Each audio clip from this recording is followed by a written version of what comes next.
இன்னைக்கு சிறகடிக்க ஆசை எபிசோட் ஆரம்பமே ஸ்ருதிய சமாதானம் பண்ண ரெடி ஆயிட்டாங்க.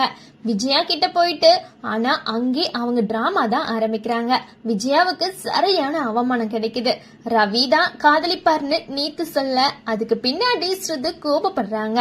தன்னுடைய அம்மா வீட்டுக்கு போயிடுறாங்க. அப்போ ரவியும் மீனாவும் ஸ்ருதிய கன்வின்ஸ் பண்ணி வீட்டுக்கு வர சொல்றாங்க. ஆனா ஸ்ருதி ஸ்ட்ரெயிட்டா கண்டிஷன் வைக்கிறாங்க. நான் வரணும்னா நீத்து இனி ரவிய காதலிக்க மாட்டேன் அப்படின்னு சொல்லி வீடியோ வெளியிட்டு என்கிட்ட மன்னிப்பு கேட்கணும், இல்லன்னா நான் வரமாட்டேன் அப்படின்னு சொல்றாங்க. இதனால ரவி ரொம்பவே டென்ஷன் ஆகுறாரு. இதையெல்லாம் ரவி மனோஜ் கிட்ட எக்ஸ்பிளைன் பண்றாங்க.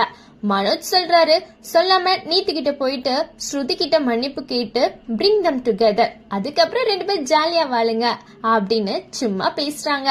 2 பேருமே ரொம்ப பிளேஃபுல்லா அடிச்சுக்கிறாங்க. அதுக்கப்புறம் ரவி நீத்துவுக்கு கால் பண்றான். நீத்து ரொமான்ஸ் பண்ண ஆரம்பிக்கிறாங்க. ஆனா ரவி ரொம்பவே கோவப்படுறாரு. நான் இனிமே வேலைக்கு வரமாட்டேன், எனக்கு என் காதல் தான் முக்கியம்னு சொல்றாங்க. அதோட காமெடி பிளஸ் டென்ஷன் காம்போ ரொம்பவே என்டர்டெய்னிங்கா இருக்கு. இன்னொரு பக்கம் ரோஹிணியோடைய டிராமா, ஷோரூம் ஆர்டர்லாம் பறி போய் ஸ்ட்ரெஸ், கணவரோட டிவோர்ஸ் இதெல்லாம் பார்த்து அதுக்கப்புறம் மேனேஜர் ரேஷனலா ஹேண்டில் பண்றாங்க. இதுதான் டென்ஷனா ஆட் ஆகுது. எபிசோட் முழுக்க ஃபேமிலி, ரொமான்ஸ், டென்ஷன், காமெடி எல்லாமே சேர்ந்து சஸ்பென்ஸா இன்னைக்கு எபிசோட் முடியுது. நாளைக்கு என்ன நடக்கும் அப்படின்னு ஆன்டிஸ்பெக்ஷன் கிரியேட் பண்ணுது. நன்றி, வணக்கம்.